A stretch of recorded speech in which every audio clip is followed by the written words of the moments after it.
Que donc Dieu nous demande? Et c'est là où je vous ramène dans le Proverbe 3 que le pasteur nous a lu tout à l'heure. Il nous demande de suivre ses préceptes et ses commandements. Verset 1 à 22, à 2 plutôt. Verset 1 à 2.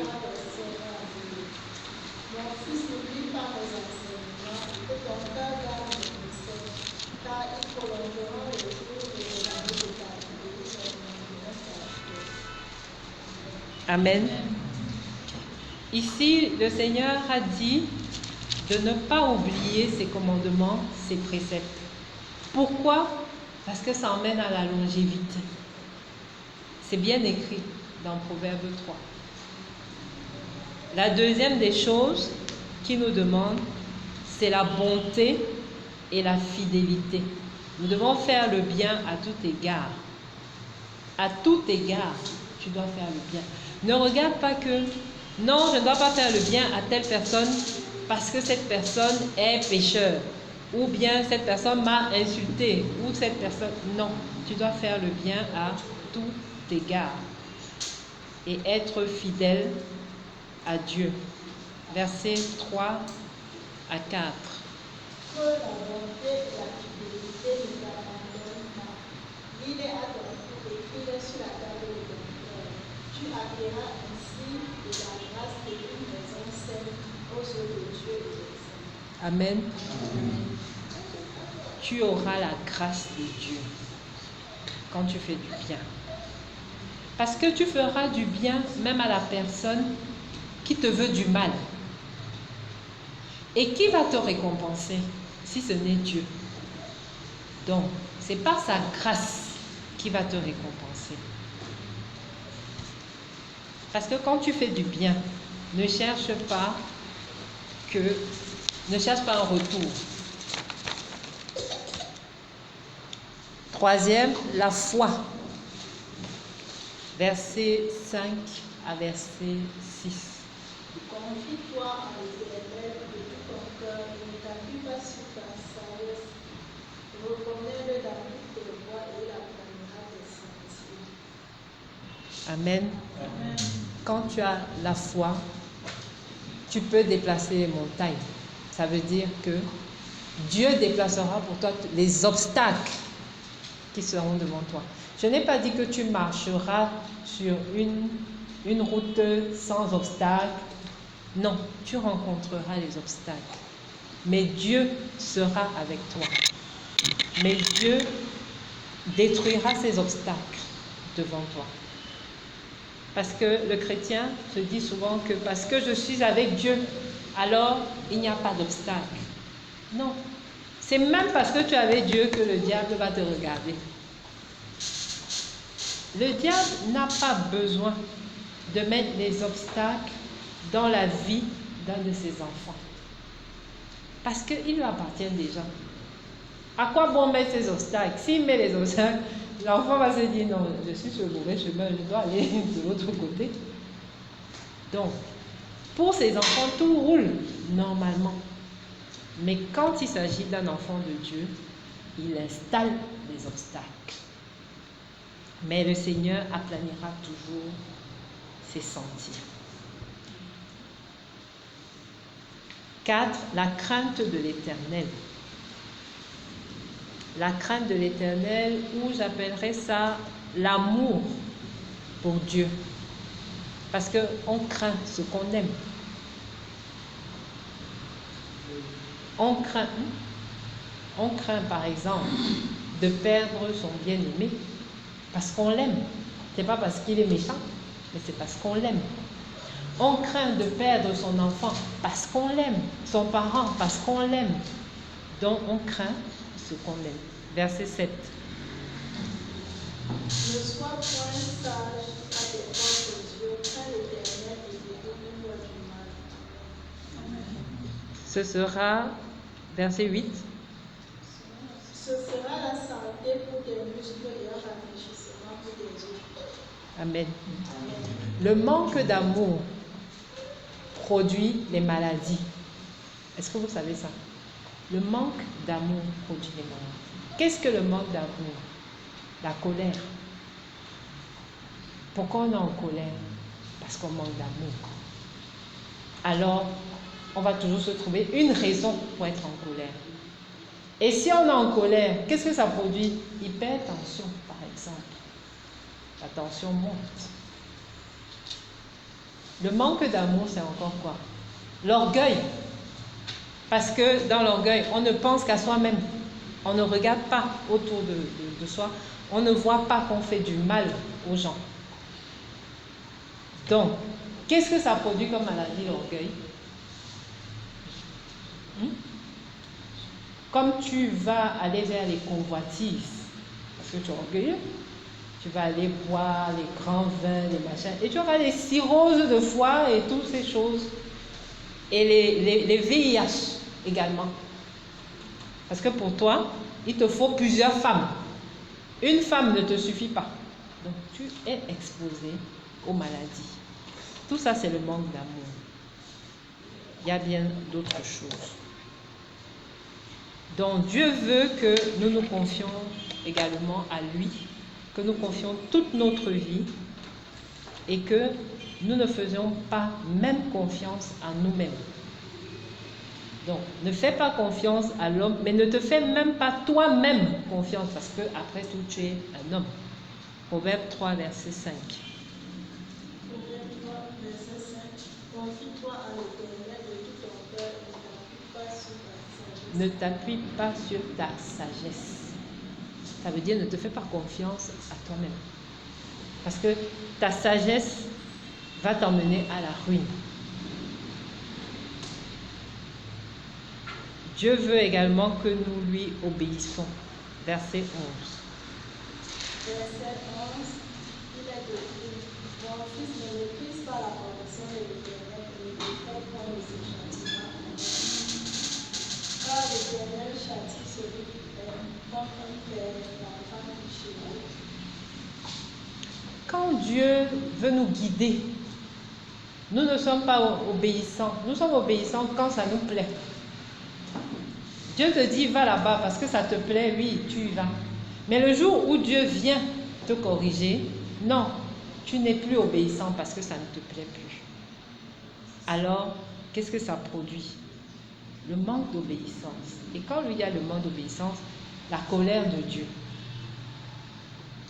Parce que c'est Dieu qui nous a créés. C'est lui qui sait ce qui est bien pour nous. Si tu désobéis, ça veut dire que tu te crois plus grand. Tu crois que tu réfléchis mieux. Tu crois que tu es plus sage. Donc, ça implique la colère de Dieu. Si nous faisons donc tout ce que Dieu là nous a demandé, cela va nous procurer ce qu'on appelle la restauration. La restauration. Quand Job a prié pour ses amis, c'était par amour qu'il a prié pour ses amis. Et c'est ça qui lui a procuré la restauration. Et quand la restauration arrive, l'Esprit Saint descend et il nous donne ce qu'on appelle la sagesse. Mais ce n'est pas la sagesse des hommes, mais c'est la sagesse divine. Proverbe 3, verset 19. Proverbe 3, verset 19, il est écrit, c'est par la sagesse que l'Éternel a fondé la terre, c'est par l'intelligence qu'il a fait les cieux. Amen. Par la sagesse divine. Dieu te donne donc la sagesse divine. C'est elle qui va te restaurer. Tu ne seras pas assis à la maison et puis tu vas recevoir des millions qui vont arriver dans ta maison. Mais Dieu va te donner la sagesse. Et c'est cette sagesse divine qui va produire ce que Dieu a pour toi. C'est par la sagesse que Salomon a été un bon roi. C'est par la sagesse qu'il a eu tout cet argent, toutes ces richesses. C'est même par la sagesse qu'il a eu toutes ces femmes. Je ne sais pas trop si ça plaisait à Dieu, mais c'est par la sagesse qu'il les a eues, parce que quand la reine de Séba est arrivée, elle a dit, oh là là, j'ai jamais vu aussi intelligent, aussi sage. Elle était mordue. Donc, c'est par la sagesse que Salomon a vu la main de l'Éternel. 1 Roi 3, 10 à 13.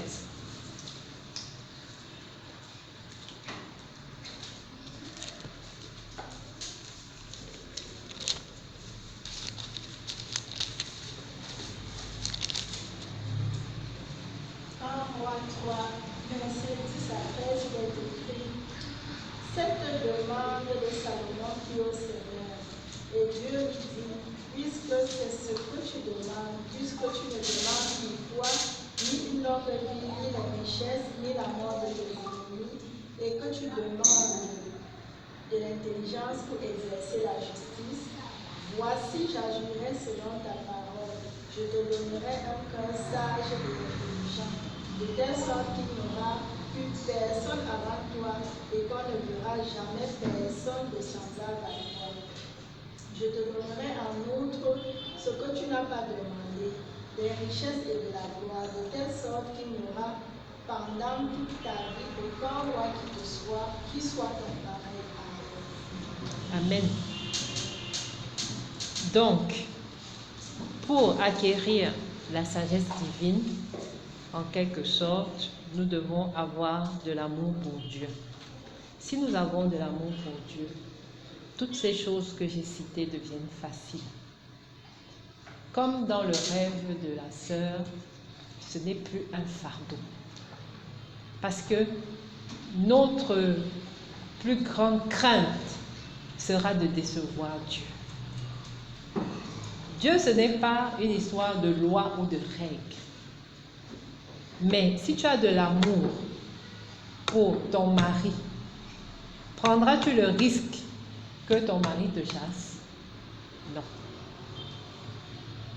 Si tu as de l'amour pour ton travail, iras-tu faire une erreur au travail de peur d'être licencié? Non. Donc, en quelque sorte, tout ce que j'ai résumé là, c'est l'amour pour Dieu. Parce que même l'amour pour le prochain fait partie de l'amour pour Dieu. Si tu aimes ton prochain, alors tu aimes Dieu. Tu ne peux pas avoir de l'amour pour Dieu et ne pas avoir de la compassion pour ton prochain. Ce n'est pas possible. Il te manquera quelque chose. Parce que l'amour pour Dieu englobe tout. Donc, si tu as un chrétien qui vient ici à la prière et qui dit Amen, Seigneur, et que demain tu vas au quartier, tu méprises les gens, change. Parce que tu es désagréable aux yeux de Dieu.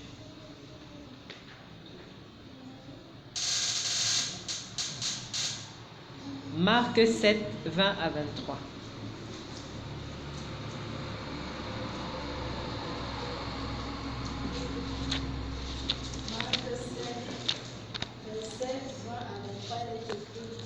Il dit encore, ce qui sort de l'homme, c'est ce qui suit l'homme.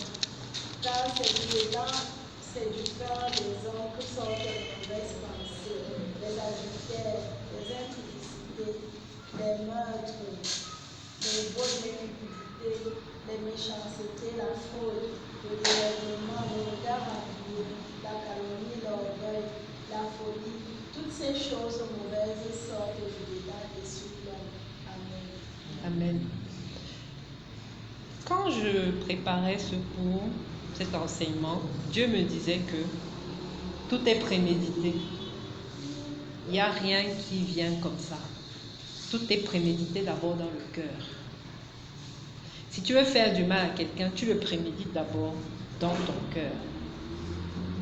Si tu veux faire la convoitise, c'est dans ton cœur.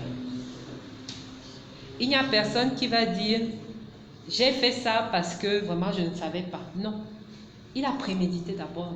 ses mauvaises pensées, sa colère, tout était prémédité avant de sortir. Donc, ce que tu sors n'est que le reflet de ton cœur. Attention, on a vu ici que Dieu regardera l'état de ton cœur. Donc, si tu es hautain, orgueilleux, hypocrite, colérique, méprisant, et tout ce qui est mauvais, et tout ce que la sœur a cité, il faut savoir que l'état de ton cœur n'est pas bon. Ne te dis pas que oui, mon cœur est bon, mais je suis comme ça. Non, tout est prémédité. La sagesse divine, c'est un don de Dieu, donc, pour ceux, et uniquement ceux qui sont agréables à Dieu. Jacques 1, 5.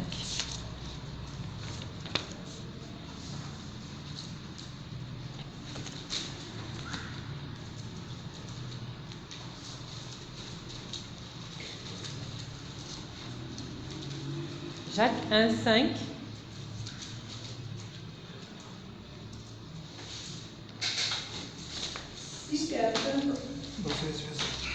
Si quelqu'un d'entre vous manque de sagesse, qu'il la demande à Dieu, qui donne à tous simplement et sans reproche, et elle lui sera donnée. Amen. Si quelqu'un manque de sagesse, il demande à Dieu. Ça veut dire que si tu es agréable à Dieu, si tu as de l'amour pour Dieu, tu crains Dieu, et tu manques de sagesse, demande simplement à Dieu et il va te la donner. C'est un don. Il le donne à qui il veut. Il donne cette sagesse, il la donne à qui il veut. Donc, mes frères et sœurs, nous avons besoin de la sagesse. Et nous avons besoin de la sagesse qui vient de Dieu. Pas la sagesse humaine. La sagesse humaine, c'est celle qui vient de tes convoitises. Nous avons besoin de cette sagesse pour réussir, pour voir un changement, pour être restauré. Celui qui est sage, il écoute, il pratique les enseignements de Dieu. Vous venez ici, vous écoutez les enseignements, vous les mémorisez dans des cahiers ou dans des téléphones, mais vous ne les pratiquez pas. Et vous attendez le changement. Quel changement? Il n'y aura pas de changement tant que vous ne pratiquez pas les enseignements. Proverbe 4, 13 à 14.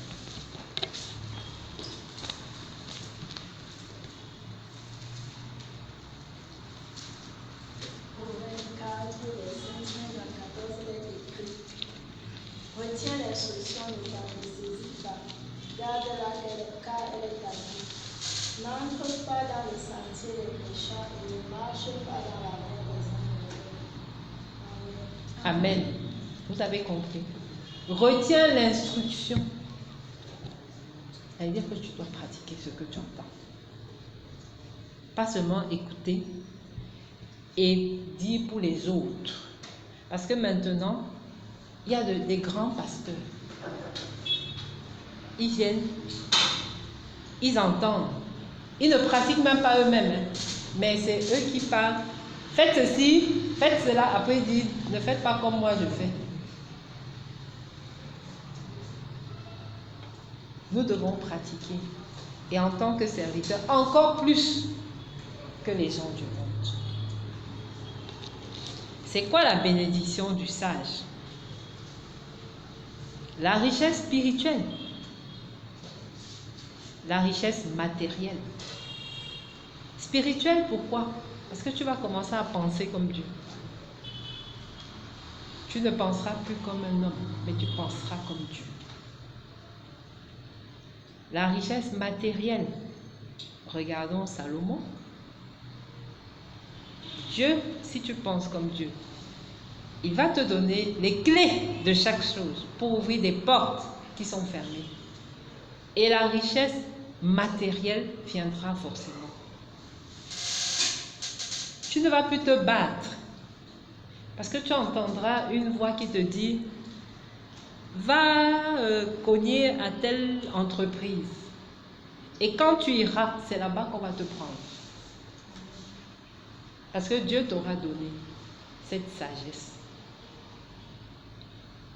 La longue vie. La longue vie, c'est pour tous ceux qui aiment Dieu. Et c'est la vérité, hein. La longue vie, c'est pour tous ceux qui aiment Dieu. Le Seigneur l'a dit dans sa parole que les plus jeunes, ce sera à quel âge? Vous connaissez la parole, non? Ça sera 10 ans. Et les plus robustes, 120. Ce n'est pas 3 ans, hein, ce n'est pas 30 ans, ce n'est pas 40 ans. Il te donnera la gloire.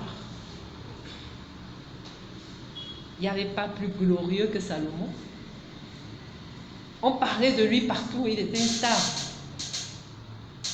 Non seulement dans sa contrée, mais au-delà. On disait, il y a une personne qui est sage là-bas, il y a une personne qui est intelligente là-bas. Allons voir. Le bonheur, l'intelligence et la science. Le Seigneur te permettra de résoudre des équations que tu n'as même pas, dont tu n'as même pas appris les principes. Si tu es sage, quelqu'un vient te tromper, tu sauras qu'il est en train de te tromper. Tu ne sauras pas comment, ni d'où ça sort, mais tu y arriveras. L'assurance. Hein, ma soeur? L'assurance. L'assurance en toi. Tu as besoin de la sagesse divine pour avoir l'assurance. L'assurance en toi qui fera en sorte que tu n'aies pas peur du lendemain. Tu n'aies pas de doute. Alors, tu vivras tranquillement. Et enfin, le salut. Tu feras ce que Dieu aime.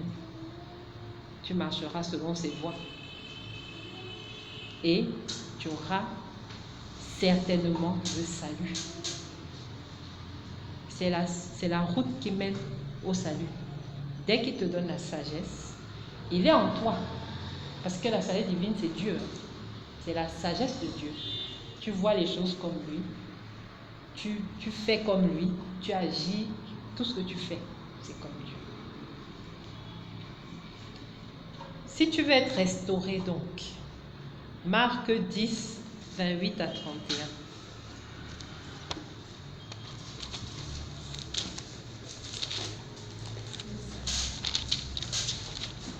Marc 10, 28 à 31. verset 28 à 31. Pierre s'est mis à lui dire, voici, nous avons pu quitter et nous t'avons suivi. Jésus répondit, je vous le dis en vérité, il n'y a personne qui ayant quitté à cause de moi et à cause de la bonne nouvelle, sa maison ou ses frères ou ses sœurs ou sa mère ou son frère ou ses enfants ou ses terres, ne reçoivent au centuple présentement dans ce siècle-ci des maisons, des frères, des sœurs, des mères, des enfants, des terres avec des persécutions et dans le siècle à venir la vie éternelle. Plusieurs des premiers seront les derniers et plusieurs des derniers seront les premiers. Amen. Tu veux donc être restauré, tu dois quitter le péché. Tu dois deuxièmement confesser le péché. Et troisièmement, tu dois te séparer d'avec le péché. Parce que confesser, ça ne veut pas dire se séparer. Vous êtes là, vous confessez chaque jour les mêmes péchés, mais vous ne vous séparez pas de ces péchés. Tu dois te séparer. Beaucoup attendent que Dieu vienne les séparer de ce péché. Et ton cœur alors? Et ton cœur alors? Tout est prémédité. Commence déjà à préméditer la séparation dans ton cœur. Alors Dieu va venir t'aider à le faire. Mais ton cœur ne veut pas. Mais tous les jours, je confesse que je suis, je confesse que je suis, je confesse que je suis. Et à la fin, tu attends la restauration. À la fin, tu attends la main de Dieu. Alors que chaque jour, tu te moques de lui. Donc, mes frères, mes sœurs, faisons notre part et Dieu fera la sienne. Ce que nous avons dans le cœur, changeons-le. Changeons les mauvaises pensées. Changeons toutes ces choses que le diable apporte à cause de la convoitise. Et regardons au-delà, demandons la sagesse à Dieu qui nous l'accorde. Amen. Donc, comme nous avons terminé, je voudrais ici que chacun demande pardon. Déjà, non. Que chacun prenne 1 minute pour savoir ce qui le dérange dans sa vie par rapport